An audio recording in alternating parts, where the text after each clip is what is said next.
এই মোরগটা এই মুরগিটার পিঠে উঠলো, পিঠে ওঠার পরে এই দুজনার হলো এবং ঠিক তার পরেই বা সেই দিনকেই এই মোরগটা লাপাতা হয়ে গেল বা গায়েব হয়ে গেল বা মারা গেল।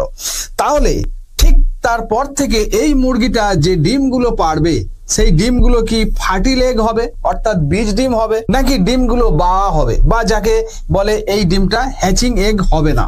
এটাই হলো প্রশ্ন। আর এই প্রশ্নটি করেছেন ফাহিম শেখ। তবে দুঃখের বিষয় হলো এটা যে এই ভিডিওটা যার জন্য আমি বানাচ্ছি তার হাতে কবে পৌঁছাবে তার কোনো গ্যারান্টি নেই।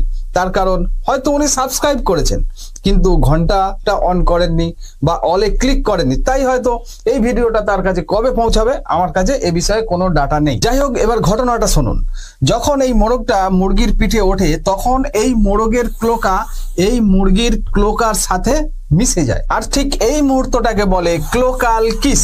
এই ক্লোকাল কিসের ফলে মুরগির শরীরে প্রবেশ করে এবং মুরগির শরীরে এসএসটি বা স্পার্ম স্টোরেজ টিউব নামে একটা জায়গা আছে যেখানে এই মোরগের সংরক্ষণ করে রাখে মুরগি, এবং সেই সময়টা হতে পারে 7 থেকে 10 দিন। আমি এটা একটু কম করে বলছি, এর থেকে আরো বেশি সময় থাকে এবং টার্কি মুরগির ক্ষেত্রে অনেক বেশি দিন এই মুরগির শরীরে স্টোর করে রাখতে পারে এবং এই মুরগিটার যখন যখন প্রয়োজন পড়বে তখন তখন এই মুরগি সেই জমিয়ে রাখা বা স্টোরেজের মধ্যে এসএসটির মধ্যে যে রাখা ছিল সেইটাকে কাজে লাগিয়ে সে তার শরীরে থাকা ডিমকে ফার্টিল এগ বা হ্যাচিং যোগ্য ডিম বা বীজ ডিমে পরিণত করতে পারে। তাহলে কি বোঝা গেল মোরাল অফ দা স্টোরি? যে মুরগির বীজ ডিম তৈরি করার জন্য প্রত্যেক দিন ম্যাটিং বা মেলামেশা করার প্রয়োজন পড়ে না।